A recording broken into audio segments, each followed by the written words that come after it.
So let's summarize what we've learned in this particular lecture. First of all, here's the real numbers.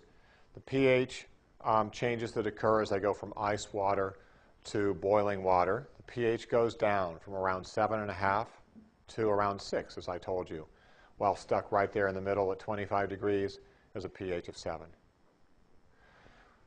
What does this mean in terms of what you should be able to say is really true about the pH of water? You can no longer say the pH of water, neutral water, is 7. What you can say is that neutral water has H plus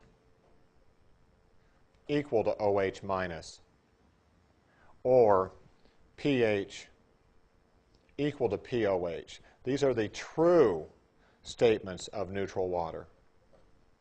There are no numbers associated with it because those numbers, 7, 6.5, 8, are temperature dependent.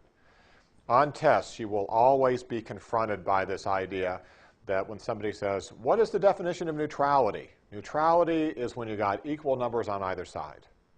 And these two definitions here point to that.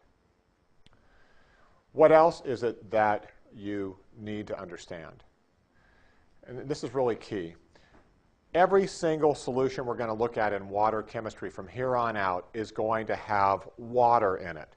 So every single solution that you look at from here on out, you're going to have to take into account this dissociation.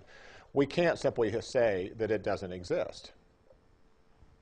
However, having accepted the fact that this exists doesn't mean that we have to always honor it. Because these numbers, 10 to the minus 7 and 10 to the minus 7 here, are pretty darn small numbers. If I create a beaker and I no longer make it pure, instead I dump a bunch of stuff in that substantially changes the pH.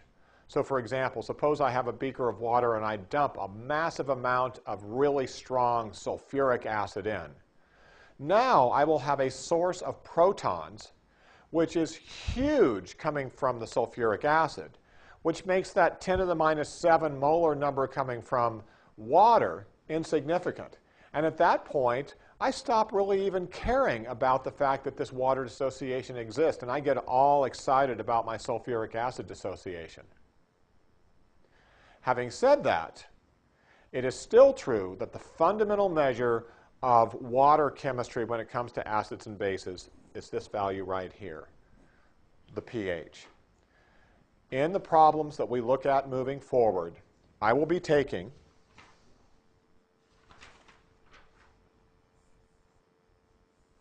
a beaker of water that you can now say about, water, what's the temperature? Oh, room temperature? Very well.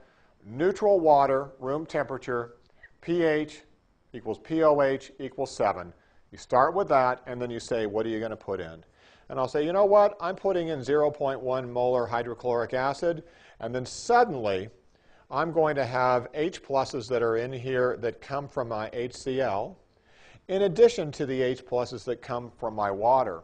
But the H pluses coming from my HCl are going to be 0.1 molar in amount. The H pluses coming from my water are 10 to the minus 7. I'm going to start to appreciate the idea of an approximation in which, although I started with a pure water solution, I am now going to ignore it. And what I'm going to be paying attention to is the material that I added to the solution that contributed to the greatest number of protons and consequently to the change, the substantial change in the pH. It is when I start looking at putting stuff into solution that my pH goes from being 7 to having ranges from like 0 to 14 that you're familiar with. So do understand the distinction between the pure water case where we defined neutrality, pH equals POH, and the case where we dump stuff in and it's no longer pure, and as a result pH does not have to equal POH. It will still have to equal 10 to the minus 14 or some value that's temperature dependent like that, but they no longer have to be equal. And that's what we're going to look at for many, many lectures in acid-base chemistry.